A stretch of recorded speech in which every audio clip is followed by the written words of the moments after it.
Disclaimer, if in case మీరు heart patients అయినా BP patients అయినా మీరు మాత్రం ఓజీ సినిమాని చూడొద్దు. ఎందుకంటే ఓజీ టైటిల్ కార్డ్లో మీరు ఒకవేళ సర్వైవ్ అయినా, ఓజీ ఇంట్రడక్షన్లో మీరు సర్వైవ్ అయినా, ఓజీ ఇంటర్వెల్కి మాత్రం తప్పకుండా కొలాప్స్ అయిపోతారు. సో అందుకే చాలా జాగ్రత్తగా ఉండండి. ఈ రోజు నేను సినిమా చూస్తున్నప్పుడు కూడా అలాంటి ఒక ఈఫోరియాని, అలాంటి ఒక ఓచకోతని నేనైతే థియేటర్లో చాలా ఎంజాయ్ చేశాను. మీరు కూడా మిస్ అవ్వద్దు. ఇఫ్ ఇన్ కేస్ మీరు ఈ పేషెంట్స్ అయితే చాలా జాగ్రత్తగా ఉండండి అని ముందే చెప్తున్నాను.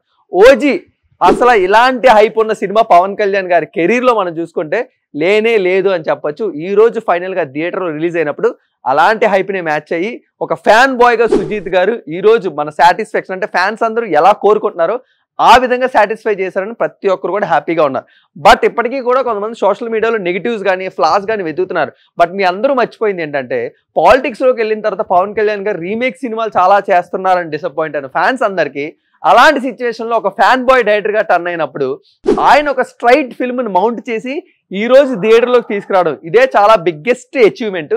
ఈ రోజు మీరు సినిమా చూస్తున్నప్పుడు కూడా అందుకే ఇవన్నీ కూడా వదిలేసి జస్ట్ ద ఒరిజినల్ గ్యాంగ్స్టర్ని మీరు చూస్తున్నప్పుడు ఎలా ఎంజాయ్ చేస్తారో, ఒక వింటేజ్ పవన్ కళ్యాణ్ గారు మీరు ఇన్ని సంవత్సరాలు ఎలా మిస్ అయ్యారో అదే ఒకసారి స్క్రీన్ మీదకి వస్తున్నప్పుడు మీరు ఇవన్నీ కూడా మర్చిపోయి just enjoy 2 hours 30 minutes OG హైప్ని, ఆ ఓజీ వరల్డ్ని అయితే ఎంజాయ్ చేయండి అంతే. అండ్ మెయిన్గా ఈ సినిమాకి ఇద్దరు పిల్లర్స్. ఫస్ట్ ఆఫ్ ఆల్ సుజీత్ సంభావం, నెక్స్ట్ తమన్ తాండవం. మెయిన్గా వీళ్ళిద్దరి గురించి ఒక డైలాగ్ చెప్పాలంటే వీళ్ళు కళ్ళు మూసుకున్నా మీకు కనబడతారు, చెవులు మూసుకున్నా మీకు వినబడతారు. అలాంటి విజువల్స్ తోని, అలాంటి యాక్షన్ బ్లాక్స్ తోని సుజీత్ గారు థియేటర్ నుంచి బయటకు వచ్చిన తర్వాత కూడా మనల్ని హాంట్ చేస్తారు. And the next one Thaman. ఈ సినిమాకి ద మెయిన్ బ్యాక్ బోన్. ఆయన కొడుతున్న బ్యాక్గ్రౌండ్ మ్యూజిక్ కి థియేటర్లు బ్లాస్ట్ అయిపోతాయి, సీట్లలో ఎవరు కూడా కూర్చోరు.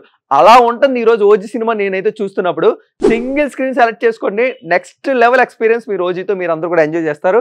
ఐ హోప్ ఇలాంటి ఒక ఓజీ సినిమా, ఇలాంటి ఒక పవన్ కళ్యాణ్ కానీ ఇలాంటి రోల్లో మళ్ళీ ఎప్పుడు చూస్తామో మనకు తెలియదు. సో మీరందరూ కూడా మిస్ అవ్వద్దు.